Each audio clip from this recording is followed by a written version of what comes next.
What is up, guys? Welcome to a new video, and today we have some more Need for Speed Payback, and today we're going to go ahead and customize the S2000. So if you guys didn't already know, this is one of the starter cars in Need for Speed Payback, so I imagine a lot of you guys are probably going to end up picking this car. And I actually customized this car like pretty much at the start of the game. I've got a few tips and tricks to share with you guys about how to actually get some early customization with this car. There's a few little things you can do here and there to actually unlock all of the body parts. So when I say that, I mean the front bumpers, the rear bumpers, the fenders, the front fenders, etc. Not the hoods and the rims and stuff. Obviously, that's going to be a bit harder, and I'll explain that towards the end of the video. But for now, I just kind of want to talk about the S2000 because it's a starter car and Need for Speed Payback, and that's a pretty huge thing. I do imagine this is probably going to be the most popular starter car out of them all as well. So showing you guys the customization, talking about the car itself is pretty important. So as you can see from the top right, this is a race car. The first car that you get given is a race car, and you don't get a choice to, you know, pick a runner car or a drift car, etc.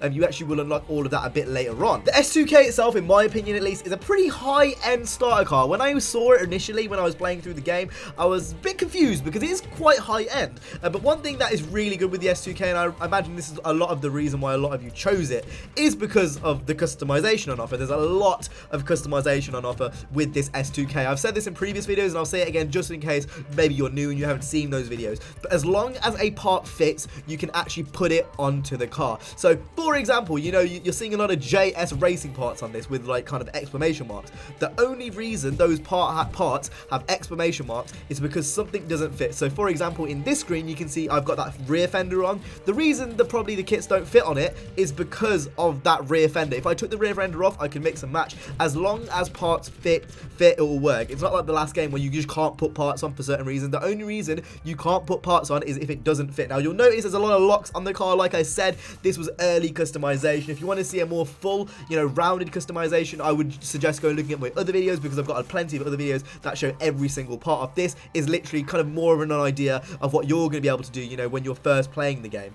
And as you can see, I'm going through the wrap editor now. Now, I do want to kind of share a few of the ideas and a few of the things which I did to actually get a lot of this customization early. I didn't really progress through much at the game at this point. As you can see, I'm going through the wrap editor, doing a few things. But you're probably wondering, how exactly did I actually get the customization for this? Because obviously each customization part actually has a lock. So with that lock, that's a progression thing you need to do. For example, I think the exhaust was like reach 200 miles per hour or something like that. That's going to take a while. You know, if you have a half brain, you're going to realize that is going to take a while. And each part has a specific thing to do. So you might have seen for the rims, that was trading 5 speed cards, which is the performance upgrades in the game. And then it goes, obviously it changes depending on, you know, what you're doing. So essentially how this works is there are actual part sets in the game. Now part sets are kind of a whole body kit in itself. It's one of those things that overhauls the whole car, and as you can see there was a bunch of parts on the left which this applies to. So as long as you've unlocked one of these things, it will unlock all of these things. Now once you've actually bought the part set,